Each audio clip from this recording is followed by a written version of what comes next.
Good morning, everybody. All right, I'm going to joining Lauren. I'm allowing everybody's webcam and microphone.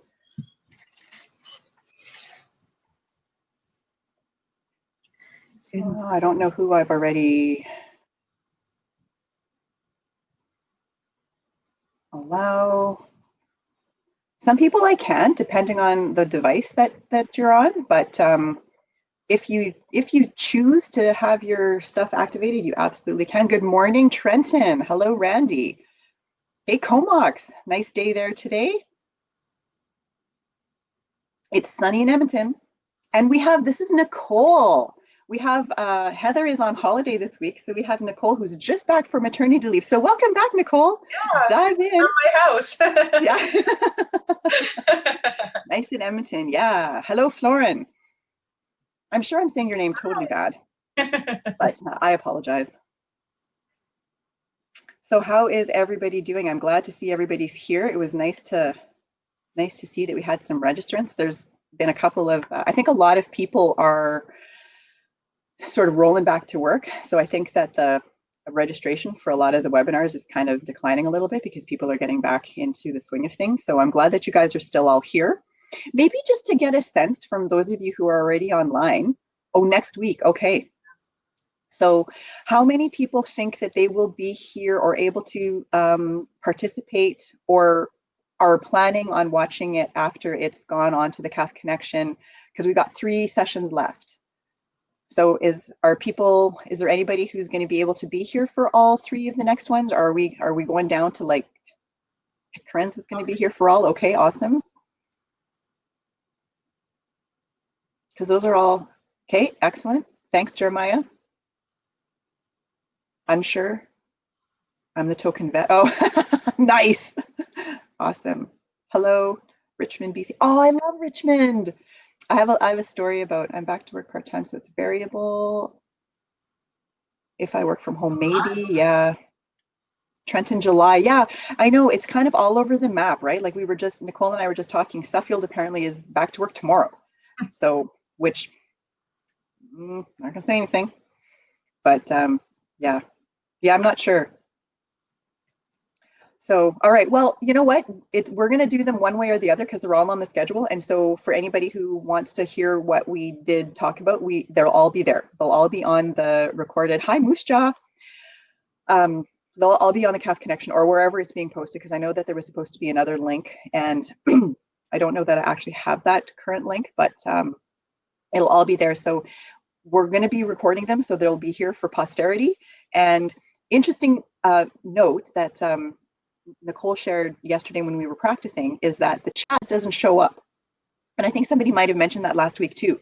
So if you want to participate, but you're worried about your notes or your thoughts being sort of held in perpetuity, you don't have to worry because those are gone. So you can be as forthright and vocal as you wish in the chat, and know that that's not going to be anywhere held. Hello, Sudbury. Hey, are you where the big nickel is? Are you near the big nickel? I'm trying to get better. Yeah, look at that. Woo-hoo. Okay. Yeah, there was a very interesting story about how that nickel came to be on, was it Under the Influence? When we heard about the nickels? Yeah. I just have my resident, yeah, and here she is, and now she's going, bye. All right. 11 people, let's go. So welcome back, everybody. Appetite for Change, session 3. We are heading into systems for success. So we're circling back to success because, oh, thanks, Nicole. Yeah. See, it's good to have a wingman because I was like, I would have just started talking. So we've pictured what it looks like to be on the other side of the finish line. So we've thought about the conversations that are influencing the conversations that we're having with ourselves. So now we're going to take a look at the nuts and bolts of how to put that all together. So we're going to take a look at systems. And any of you in the military are going to be super familiar with systems because that's how pretty much everything that you do in terms of training is put together, right? You start at the smallest thing and you build on that and you get good at it and you do it faster and you do it often. And we're going to look at how that works in terms of being healthy, taking care of yourself, achieving your goals, working towards different progress that you might be looking for. So we're going to look specifically at habits, rituals, and behaviors, and how those three things interlink with one another, and how those drive your progress towards the finish line, or are the things that hold you back. So we're going to dive into that. But before we do any of that, the disclaimer. Yes, so as always, we have the disclaimer from Ottawa. So I'll just read it through. The presentation you are about to view is the intellectual property of the Department of National Defense. Any reproduction or retransmission of the slides contained in this presentation is strictly forbidden. Some of the topics discussed in this webinar may be of sensitive nature and may not be appropriate for children. Parental discretion is requested. For this presentation, you're pretty safe, but again, if you have young children around and listening ears, just be aware of that. Please understand that people's stories are theirs alone to tell, and anything that is shared by participants in this webinar, either on camera or in chat, is not to be discussed outside of this webinar. This webinar is being recorded and will be available for viewing later on cafconnection.ca. Though active participation is encouraged, you may simply follow along without using chat, video, microphone options if you prefer. So you can sit back and watch the presentation, or feel free to chat. And like Carissa said, that chat isn't being recorded, so you don't have to be worried about that. And so we are going to do our first poll and get an idea of your affiliation to the CAF. Oh, we're down some servant members. Yep. Yeah, they're probably all at work. Oh, there they are. They're just slow. All right. Not that we don't love our civilian employees either, but we're always really happy when we've got some members present. So awesome. That's great. Thank you, guys. So what are things that you do that are automatic? Can you think of things that are automatic? Hello, Melissa. Nice to see you. Well, see you. So from the screen, things like adjusting your glasses. I do that all the time. My face is crooked, so I always am adjusting my glasses. Wake up and make the bed. Yes. Did you guys watch that video? No, that was my seminar last week for my other stress thing. It's such a good video. I love it. It's a YouTube video about the guy who makes his bed based on the Navy SEAL who's doing the commencement address. Anyway, so good. How about touching your face? People touch their faces, probably, hopefully. Thanks, Krenza. Yeah. Probably less now, right? If I have gum in my mouth, I'm always trying to blow bubbles, whether it's bubble gum or not. What about some other things? Do you guys have things that you do? Yes, hair behind your ear, feed the kitty. That's awesome. It's gonna be a fat cat. Awesome. What about anybody have not really? Okay, that's good. I have crossed my arms a lot. Yep, snapping. Okay. Anybody have a pen? I don't have. Oh yeah, I do. Like if you've got a, yeah. Pen clickers. Do you have any pen clickers? Do you have any knee bouncers? People hate sitting beside me on the airplane. Actually, they hate sitting beside me anywhere because I'm always bouncing my knee.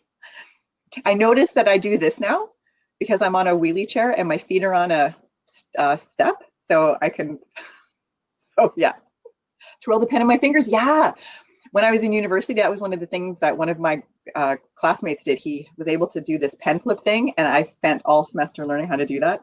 I don't know if I remembered any of the chemistry, but I remembered how to know what to do with my hand. Yeah, yeah, right. So those automatic things, when you think about that, is where we're kind of moving forward with this. So there are things that we do that we don't even know that we're doing, and sometimes they're completely, whatever, they're just things that we do, bad habits. Sometimes those habits are things, though, that drive behaviors. And so we're going to try to make that link a little bit. So when we're thinking about habits, rituals, and behaviors, what are they? Really, they're just things that we do every day, often multiple times a day, mostly without thinking, maybe a little bit more conscious thinking now, and maybe they're things that we needed to be taught and learn, or we had to learn how to do them, like remembering to brush our teeth or getting up and making the bed, like those kinds of things. They have become that habit.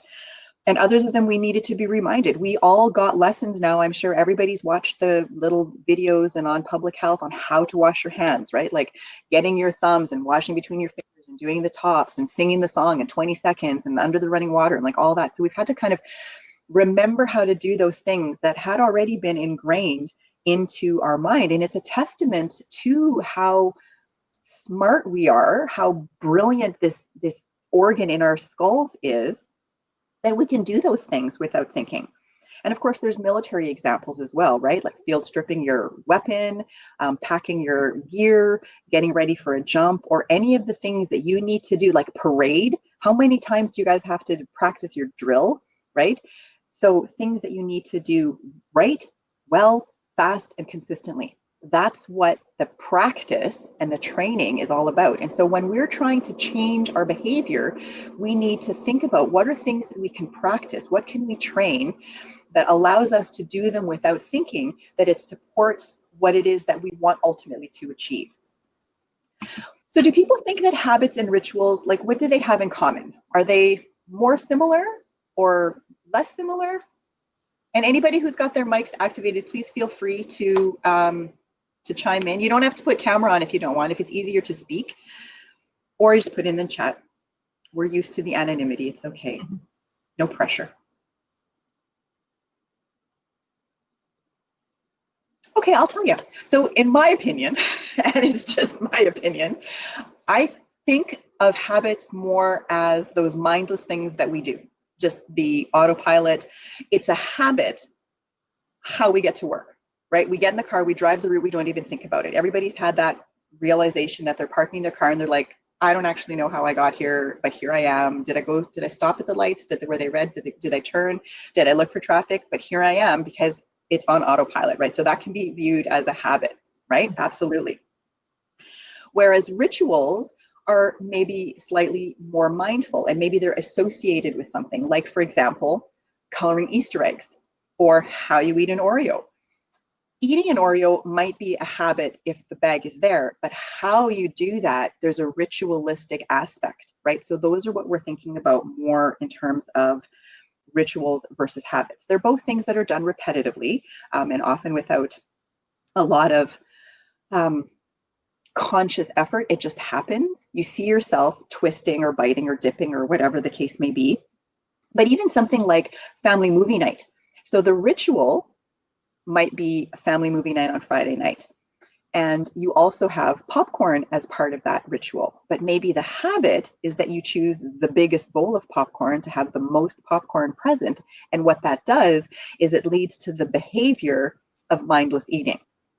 So the behavior that you want to nip in the bud is just eating all the popcorn in the bowl because you have the biggest one. So maybe the habit is make the popcorn, put it into a smaller bowl, and then have little serving bowls where you put the amount of popcorn in that you're going to eat out of the bowl. And then, you might need to fill it once or twice after that, but at least it's making you conscious about that as opposed to just that automatic reaching into the giant bowl of popcorn, right? So where do those habits come from? Does anybody remember learning those habits? With potentially the exception of the military ones, obviously, because I'm sure you all have fond memories of basic training and of those kinds of things. Watching my dad, yes. Yeah, right? So what we see other people do often drives the things that we do, 100%. So we're often told as parents, make sure that what you're doing and what you're saying, you're aware of that because there's little eyes watching you and they are going to in turn mimic those actions, which can potentially become either good or bad habits. I'm still waiting for my obsessive cleanliness to become the habit that my daughter is picking up on. Thus far, she seems to have been blocking that very successfully. So one of the things that we can think of as a really great example of a habit that drives behaviors is smoking. So this isn't a topic, this series is not about smoking, but it's just such a good example. So smoking is the habit, but why is it hard to quit? because of all the behaviors that go around having that cigarette. Depending on how much you smoke, maybe you have the first thing that you wake up, your feet hit the floor, you're reaching for that pack of cigarettes, you light up. Then you have your coffee, and with coffee, always there's a cigarette. After breakfast or any meal, driving on the way to work, you know at what point you're going to be through your first cigarette. Like, are you taking the route that allows you to have one cigarette or two? Do you know that when you're at this intersection, you have time to finish that last one before you pull into the parking lot and have to butt out? You know where the buckhands are. You know where the smoking areas are. With coffee and driving, for sure. Yeah, absolutely. Right. So those behaviors are the things that support that habit, which is kind of the opposite of sometimes we've got habits that are supporting the behavior. But these are things that are all associated. So they come into this intermingled pile that we have to sort of extricate. So when we're doing butt out, we're talking about literally breaking down your day. What are all the times that you have a cigarette? What are all the times that you are thinking about or that are associated with that behavior, that cigarette, and how to turn that around? So that's what we're talking about in terms of how they all link to one another and how we have to sometimes really pull them apart to make it better. So we're going to have a little bit of fun. And it's the Nicole show now. Yes. So we're going to do some this or that. So the choices you make with the this or that may be reflective of some of the habits or rituals that you already have. So we'll take a look at the first one, and Chris is going to put up the polls. So would you rather a romantic breakfast where, you know, theoretically we have more time to have breakfast and have it all laid out and beautiful looking, or the smoothie on the go? You know, if it's fast and it's quick, then, you know, I'm going to get on with my day. It served its purpose. And I'm seeing more of the romantic breakfast. Oh, 50. Yeah, nice. Yeah. So again, the choices that you're making is going to be reflective of our priorities, right? So pre-COVID, we have to get out the door in the morning. So maybe we want a few more minutes in bed. So we want that quick grab and go. Again, it serves its purpose. And maybe that romantic breakfast was only reserved for the weekend. And now that we're home, maybe, you know, we have that more time to sit down with our family, maybe our partner, maybe we're sitting down reading a book and having that time to enjoy that nice breakfast. So there's no right or wrong to this, but just thinking about what motivates or influences these choices, right? So maybe with this time that you have more time at home right now in the morning, maybe you're still going for the smoothie because it's just what works for you, right? Maybe you have kids at home and you just need to get something fast. So again, it reflects that those priorities. So for the next one, would you rather the group fitness aerobics class or slugging it out in the mud doing some kind of a Spartan race? Oh, 50-50. Oh, no. It's so fun to watch the results come up. So we're getting more of the group fitness, slightly. So yeah, again, it's thinking about what you're passionate about, right? So it's pretty evenly split here. Maybe for the group fitness, that's what motivates you. Maybe at lunchtime, you go over to the gym with a friend, and getting into that group environment, having the instructor-led class is what's going to get that workout in the day done for you. So once you go over at lunchtime and you have that check in the box that I did it, and it's motivating being in that group environment. Or maybe you're more in the camp of being able to do some kind of a mud run Spartan race and get those medals and literally wear the t-shirt and show off, hey, look, I did this. And maybe that's a passion for you. Or like Carissa has said that she's done too, literally got the t-shirt and she's good. You know, I've done it and I'm going to move on. I don't need to be that dirty anymore. So whatever you choose, again, it's going to reflect what your passion is. I'm looking at this and I'm thinking, neither.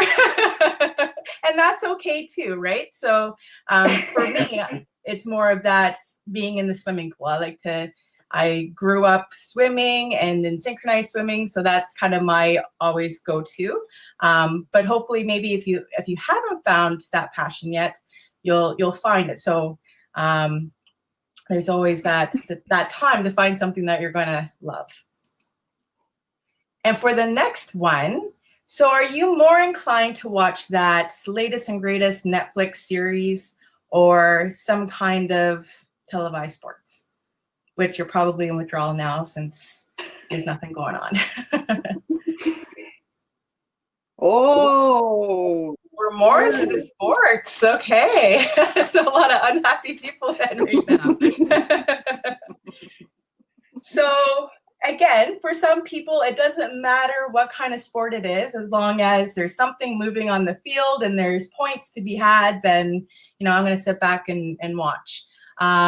Or again, depending on whatever Netflix series is the latest and greatest, that's what your go-to is going to be.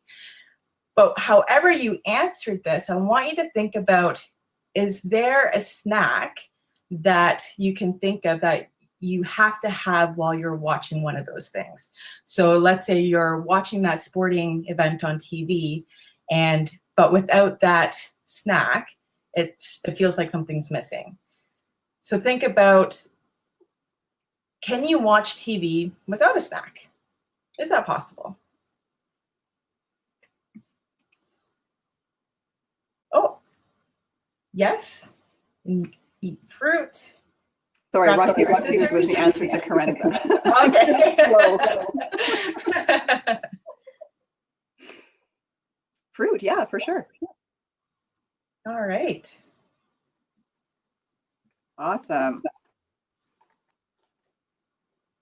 So what was all that we were really trying to accomplish with those was just to sort of say, hey, you know what, we all have a preference. We all have something that we like to do. And the reasons behind that are as varied as the individuals that are preparing or that are participating, right? Like, yeah, absolutely.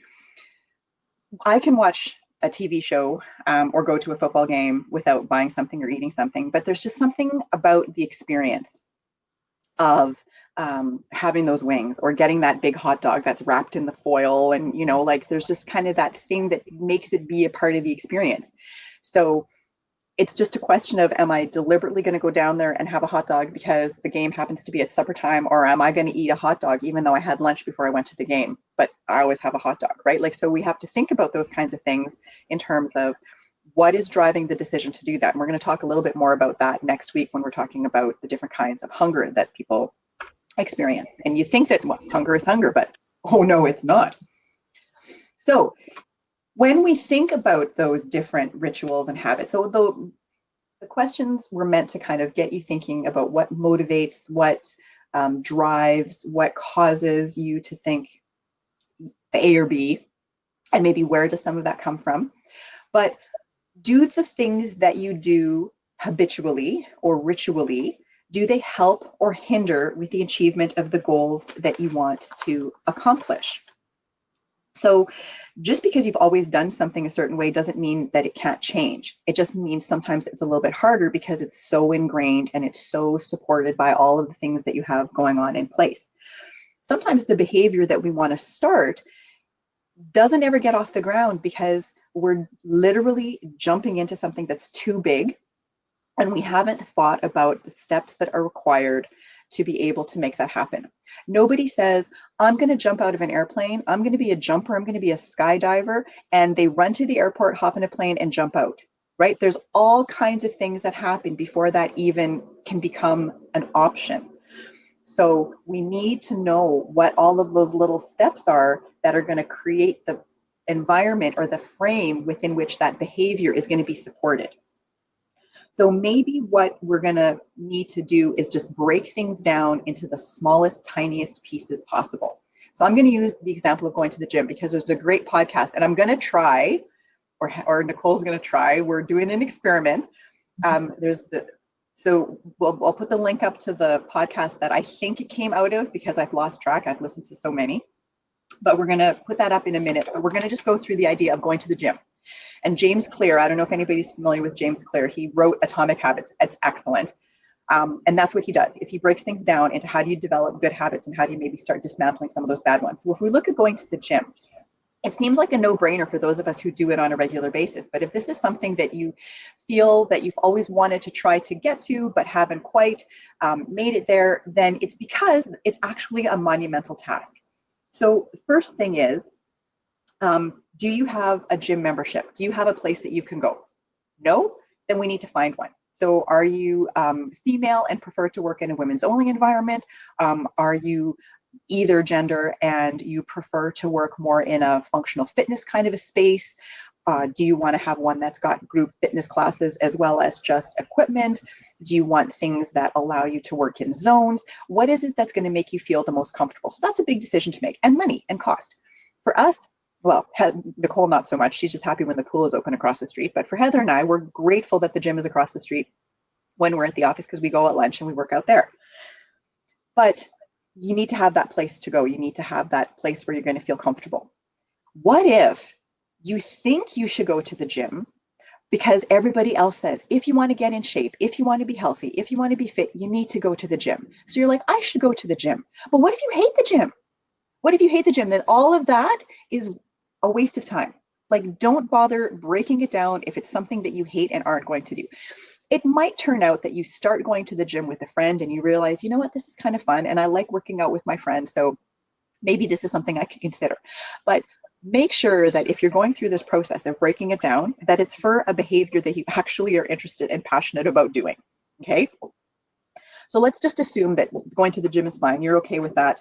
So now we got to start taking a look at all the steps. And for those of you who go, you probably don't realize that all of these things go into the consideration and that these can sometimes be the barriers for people who are trying to get there.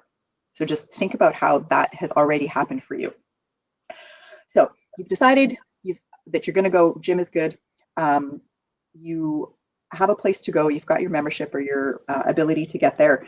Now you need to have the right outfit. And I'm not talking about Lululemon or Under Armour or whatever. I'm talking about shorts and a t-shirt or leggings and a good pair of shoes. Do you have that? Yes, great. No, then you need to go out and get some, right? So that's another whole process. You're like, I'm going to go to the gym. Oh, but I can't really go with this. So you need to figure that out. So then you got to get that stuff to the gym, or are you wearing it to the gym? That's another question. Do you put your clothes on and go to the gym, or do you change when you're at the gym? That seems like such a little tiny detail, but it's huge in determining whether it's something that you can foresee yourself doing. So if you have to bring your stuff, do you have a gym bag? Again, it seems like a no-brainer, but do you have a gym bag, or are you just going to put it in the Safeway bag? Also fine. But now when you're at the gym, are you going in the morning? Are you going after work? Are you going at lunch? Do you need to shower? So if you need to shower, are there lockers? Are you going to be able to bring your own water bottle? Do you have to bring a water bottle? Do you want to drink from the water fountains? Are there water fountains? Fit for Less doesn't have water fountains because it's like the bare bones, no attendance, no nothing, right? So you need to be aware of that. So you've got your clothes, you've got your water, you've got your bag, whether it's a gym bag or a Safeway bag, it doesn't matter. Is there a locker? Do you have a lock? Do you know the combination to the lock? Do you know where the key to the lock is? Again, little tiny things that you need to start thinking about in terms of being able to go to the gym. So now you've gotten into the gym, you've got your stuff, you've got your locker, you're ready to go. Is it before work, after work, or during work? Because that's going to make a big difference as well. Then do you have a workout plan? Are you working with a friend? Are you going by yourself? Do you have a plan that you downloaded from the internet? Do you want a trainer? Are you working one-on-one? Are you working in a group? Right? Like all of these things need to go into the whole table flow chart of just going to the gym. Again, for those of us that go to the gym, we've already figured out how to make that be the behavior that is supported. But for people who are just starting out, the same would apply to deciding to eat more vegetables. What if you hate vegetables? Well, then you're going to have to figure out which ones you like. Do you know how to buy vegetables? Do you know how to choose a carrot? Do you know what to look for in broccoli? When is a cauliflower ripe? All of these things. So there's all these little tiny things that a lot of us take for granted, but then when you're starting something new, you realize, oh, it's the same thing in terms of going to the gym or buying a cauliflower as it is for these things that I already do without thinking. Does that make sense? Otherwise, yeah, exactly. Doing your stuff the night before, 100%, right? 100%. If you're not getting ready to do those things, then it's unlikely to happen. So what kinds of systems do you have in place? So Karenza has shared the systems that she has. So what kinds of other systems do you guys have that are working well for you? Anything. This image isn't meant to do anything other than show you how complicated systems are, because there's all kinds of influences that we sometimes forget to consider. One of the other examples that Heather has often used in terms of going to the gym is even just being able to get to the gym. So when she was working with a client and it was a person who was on reconditioning, it was like a remedial PT when they used to call it that. This was when she was over in fitness. And she's like, okay, so what you're going to do is you're going to pack your gym bag and you're just going to put it at the door. And you're just going to leave it there. And then you're going to do that every day for whatever. Like, so Karenza's saying she gets it ready the night before and then that's ready. So you're going to get into the habit of packing that gym bag for a week. The next week, you're going to take the gym bag and you're going to put it in your car. Because as a military person, so they're going to have to go to the gym, right? Like, so this is something that, you know, maybe that's not their passion and they don't love it, but it's for them because their career is kind of depending on it. The week after that, they're going to take the gym bag, put it in the car, drive to work, go to the gym, but don't necessarily go in, just go to the parking lot. You're going to do that for a week. So what is this? What is she saying? Why is this helping the person being able to eventually go to the gym when they haven't even set foot in the gym yet? What is the process that she's creating for them? Yes, absolutely. 100%, right? So after you've put that gym bag by the door, after you've put that gym bag in the car, after you've driven to the gym for 3 weeks, now all of a sudden it's kind of the steps that you need exactly, right? So she actually got them, she broke it down so small. And this was actually even before she read James Clear, Atomic Habits. I mean, maybe she was sending those vibes to him. I don't know. But it took 5 weeks before he even got into the gym. And then she said, go into the gym and stay there for 5 minutes and then leave. It's just getting to the gym, going through the doors, saying hello to the attendant, say hello, take a look around and leave. And then pretty soon, well, it doesn't seem soon because we're talking like 6 weeks now, but at some point, he's going to have gone through all this stuff because that routine has been built. Those steps have been followed. They've started to be turned into a pathway in his brain. And then she says, and get on the treadmill for 5 minutes. And then after 5 minutes, get off. So maybe he did, maybe he didn't.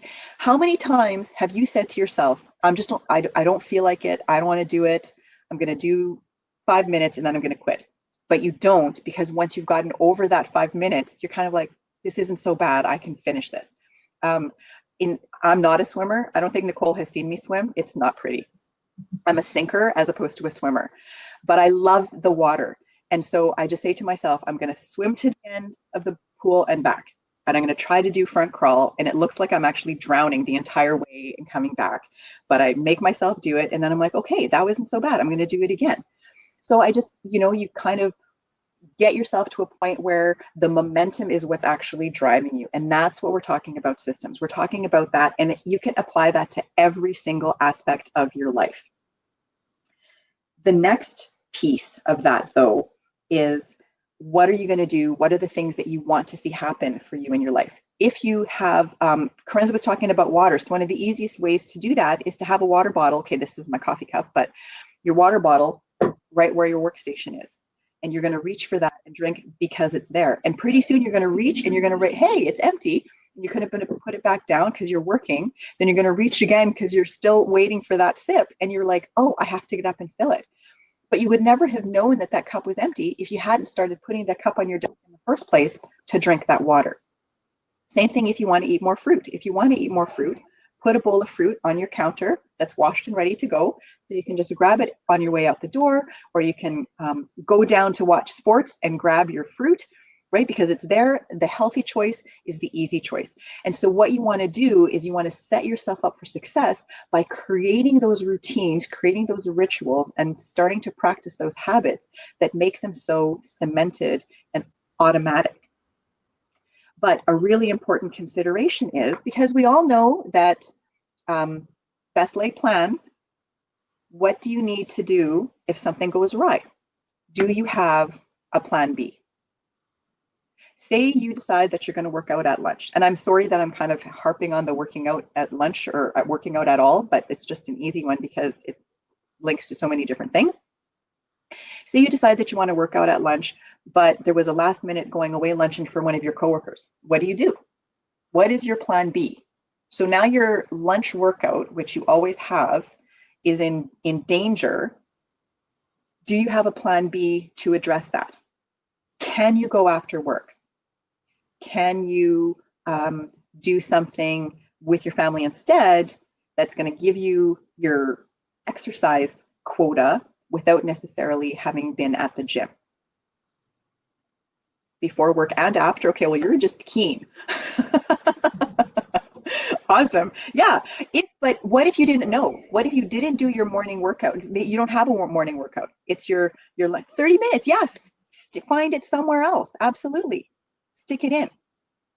Because how you deal with plan A not coming to fruition is going to be the key to how successfully you are able to live like you're on the other side of the finish line. So if you come home and the chicken that you had pulled out or thought that you'd pulled out is not pulled out because you thought you pulled it out, put it wherever, and it's not there, and you're like, oh crap, now I don't have anything for supper. What's your plan B? Maybe your plan B is when that happens, I am allowed to order from the local pizza place and get a vegetarian pizza and a big salad or a pepperoni pizza or whatever. Just maybe not double meat, double cheese. Okay. Just trying to make a little bit healthier.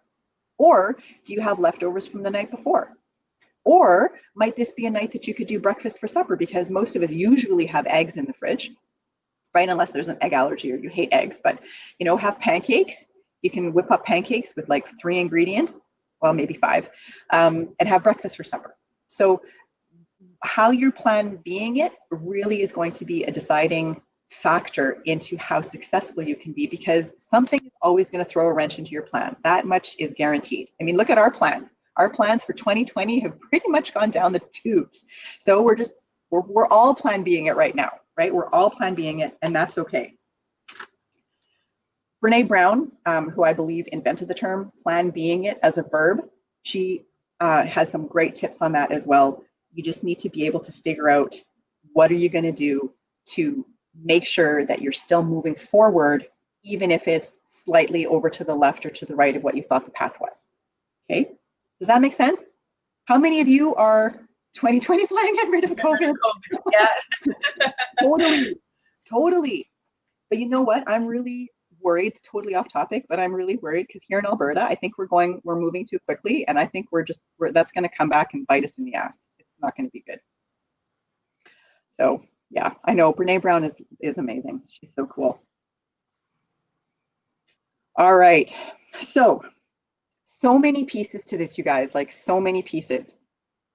So in the process of figuring out what it is that we want to do to get to that successful us, there may potentially be some things that we know are inadvertently sabotaging those efforts.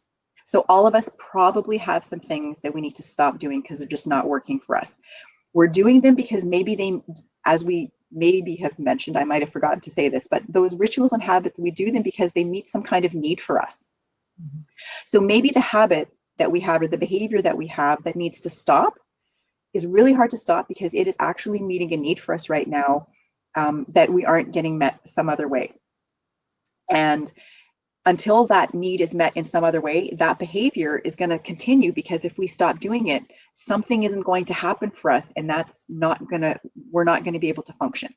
So there are things that we need to start letting go of, but we can only do that if all of the other pieces are in place that support those positive changes.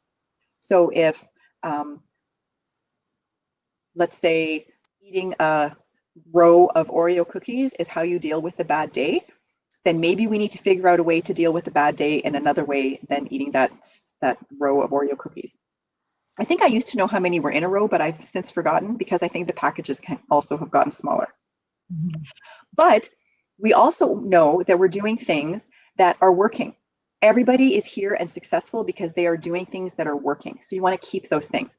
So you want to start reflecting on some of the things that you might want to stop doing and maybe jot those down. And we're going to give you took breaks at work. Yeah, see, that's not necessarily good. You still want to take those breaks.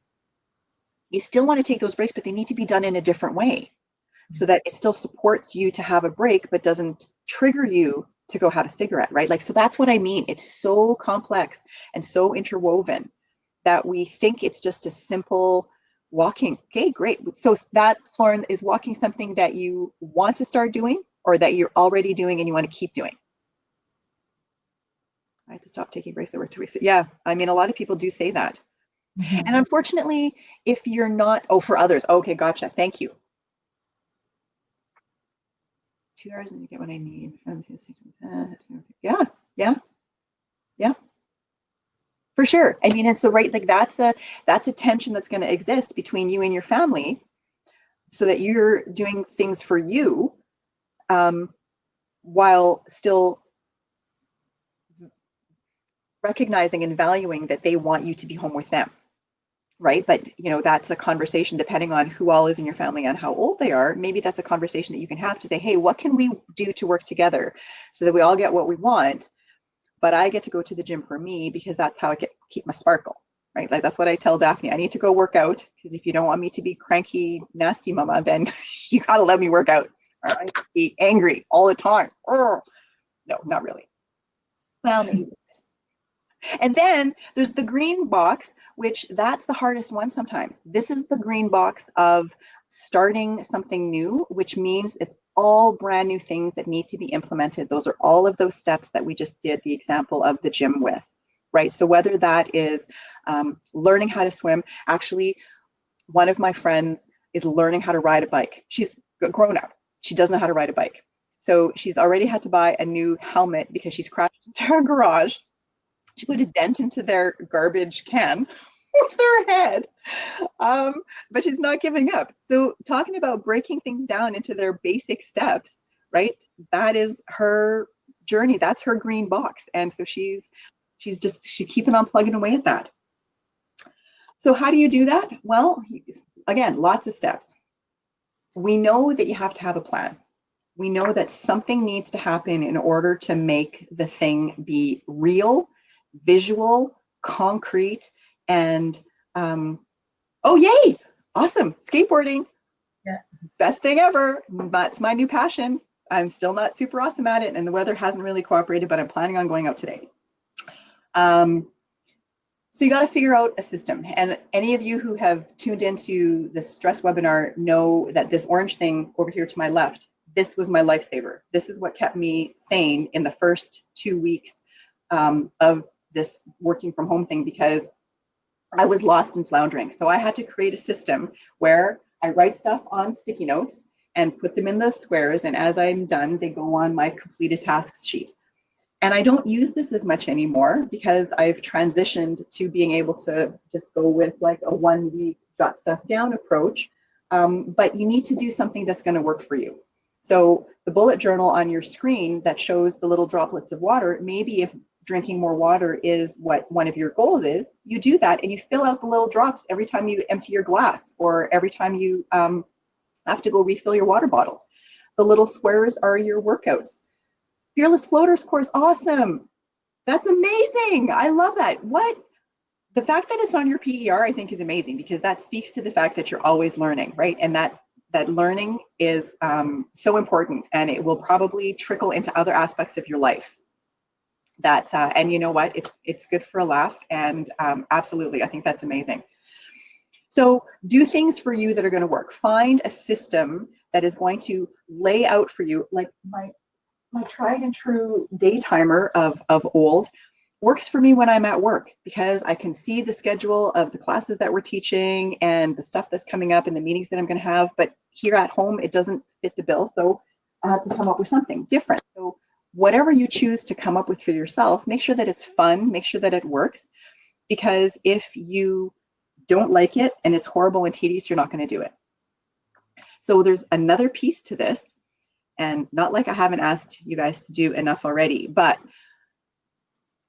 we need to think about the behaviors that we need to stop, the behaviors that we want to keep, and the things that we want to start doing. We're going to put that into a plan that keeps us accountable, and it's a concrete visual, whatever that looks like. But then we also want to project outward and make it a physical reality. Where do I see myself? What does success look like? So we're kind of backing up to success again. And I would encourage you to do something as basic as making a dream or vision board. And I know that sounds super airy fairy and, you know, rainbows and unicorns and all that stuff. But I have some friends who are very successful business people, and they make one every year.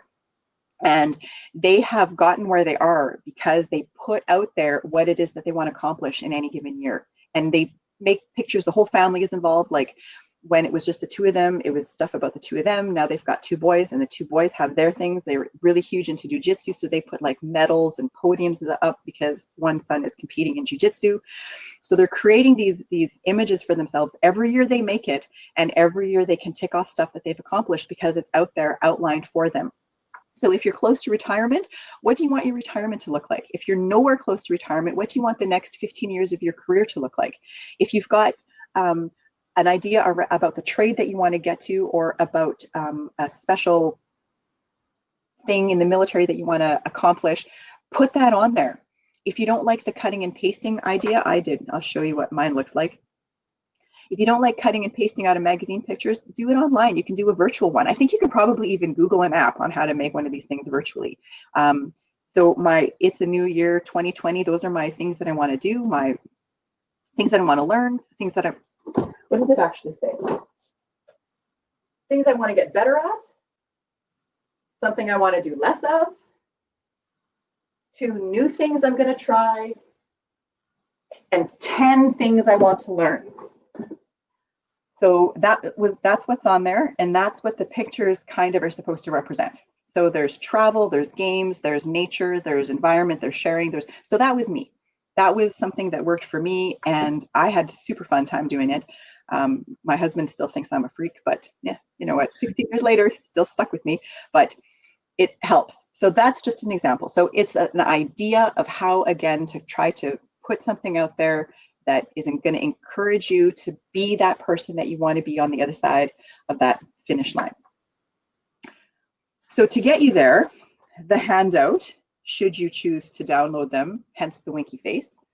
Oh, Nicole's going to do it. Go, Nicole, you can do it. So there's 2 handouts. One of them is a booklet that looks like this. And it's just got all of the little spaces in there for the things that you want to learn how to do, and the steps that you might need to take to do them, and then maybe a little bit of a timeline. So if you want to do something that you know is going to take some time to accomplish, maybe put down the date that you're going to do the very first thing, and then get a bigger piece of paper and write down all of those steps. So that's what that first one is about. And the second one that says systems, that's an opportunity for you to actually fill in. There's columns at the bottom of each of those boxes that allow you to jot down the things that you would like to stop, keep, and start. Very similar to what my big orange, well, it was actually, no, I think it's blue, said. So those are there for you to give a go. And then, as always, our takeaways. Before we can change anything, we need to be aware of where we're at, right? You don't know what you don't know. We need to take stock of the actions that we want to make sure that they're meshing with our goals, that they're not getting in the way of our accomplishing them. So all of these activities around self-reflection, that's what that's for. We don't usually take the time to do that. And so that's why we so very often fail. We don't think about what it is that we're doing and what we need to be doing, and we don't make a plan. And so we dive in head first instead of feet first. And sometimes bad things happen when you do that. So we just need to figure out what we're doing. The podcast, do you want to see if it works, Nicole? Sure. Okay. So it should be in, I don't know where it is now. Okay, share now. I'm going to try. Okay. Yeah, so there's that. That's the conversation. So yeah, I would recommend it. Hopefully it's the same one. If it's not, even if it's a little bit different, I think that the gist of it will be there. So as he says, building those successes into something that you've broken down so that it becomes a no-brainer, that's your go-to. So try to break those things down into the smallest pieces that you have available. And then that success acts as a domino system where one thing builds on the other and it just creates that momentum and it moves you forward. We need to get good at plan Bing it. We don't like plan Bing it. Heather knows a person who he can only do things when the moon and the stars all align. And when that doesn't happen, it's like he throws up his arms in despair and it's like, I can't do it. It's not going to happen. Well, you're not going to get a lot done if that's the approach that you take. So you need to get good at plan Bing it. You need to roll with those punches. And I think for those of you in the military, you've gotten really good at that. You have to. It's a survival mechanism. If you can't roll with the punches, you are going to be in anger management or drinking. So you just kind of have to get good at it, right? And then find ways to reinforce those new goals. You know, if you can get your family on board and they get to be your support system, even if they're not around you, let them know. That's the other piece. Sometimes we're afraid to share what it is that we're working towards because we don't want people to know, because we don't want to fail and feel like we've let them down.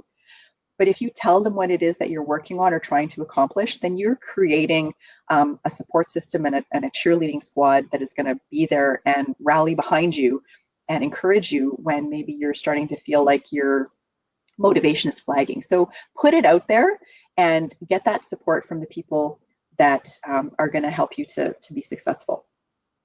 And then find a system, you know, whatever that system is. For me right now, the guarantee of working out is that I put my exercise clothes on when I wake up in the morning.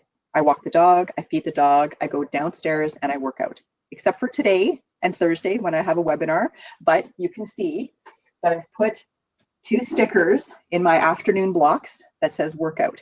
So I've scheduled it for myself knowing that I couldn't do it in the morning. So sometime this afternoon, I'm going to work out because it's on the thing. And I want to be able to move it to the completed tasks page so I have a motivation to do it. So find those systems, reinforce those goals, create your vision, support and build up what that image of success looks like for you, and break down those things into those small pieces so that they become as habitual as brushing your teeth and washing your hands. Anybody have any questions? The funniest giving up picture. Okay, I need to see what happens. I'm sorry if I'm gone. Oh. Oh my gosh, that is hilarious. If anybody can click on that, it is too good. It is so true. I have almost done that. I have almost picked up there was an image that I used and it was a sticky note on a computer saying, I'm out of here. I'm coming back never. Because it was, and the computer system was system error, fatal system error on the computer. And so the guy is like, literally, he's like, I'm done. And, yeah. Intriguing. Oh my gosh, you guys are so funny. All right.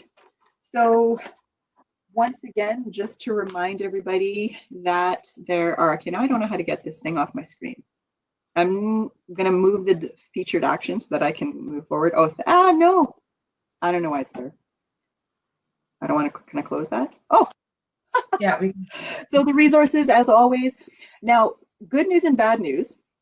The SIFMAP program is awesome, and we've recommended it, like every single webinar has recommended it, but it's getting to the point where people are now having the experience of having to wait a little bit longer before they can have their sort of follow-up appointment. So the turnaround time is still really fast in terms of someone getting back to you with giving you the resource to connect with. That first appointment is pretty fast, but it's the one after that that is a little bit longer now than historically, because a lot of people are clearly finding the need to seek out and reach for that support right now. So don't be discouraged. It's still a great resource. Just prepare yourself that it might not be as quick as it might have been in the past, But as things start to open up, recognize too that the support that you would have gotten at your base or wing will start to become more available, probably with all the different precautions in place as well. It's not on our resource list yet, but your social workers, your mental health workers, those people are all probably getting the warning orders around what it's going to look like going back to work. So those resources will probably soon be more available and maybe even continue virtually. So do check in with what's going on for you locally at your bases and wings. But absolutely reach out if you feel that you need to. Okay, so 2 more polls, and I think, Krista, you're going to bring that up? Yep. Okay. I feel I can apply what I learned today in my daily living. Hang on, I'm just really struggling as usual. Okay. There we go. There we go.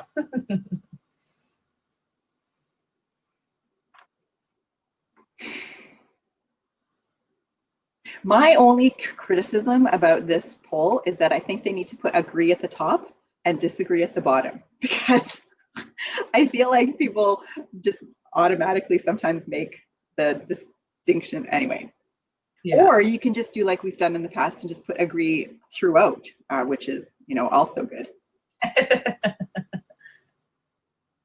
All right. And the second one about the Demio platform, that you think that it is effective, you're satisfied with it. So we know, and I think we've mentioned this, that health promotion anyway, I don't know about the rest of the entities, are continuing to investigate different platforms because we know about the limitations that this one has. It was just the one that seemed to fit all the boxes at the time in the short turnaround time that we had to get things going. But we're looking to find ones that actually are supported by CFMWS and the D1 networks, and that will likely change. And you guys will know as soon as we know, kind of a thing. I know that our senior manager in Ottawa has been pulling out his hair dealing with IT about this. So I can only imagine how challenging it has been to try to find something that works kind of across the board. So thank you for tolerating this platform as long as you have. And there's a couple of weeks to go.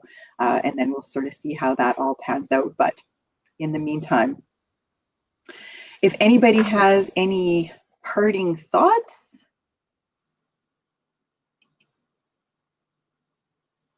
Yeah, everybody can relate to that guy throwing the no thanks parting thoughts, or no parting thoughts and thanks. Lauren, I'm just totally giving you a hard time. I'm sorry.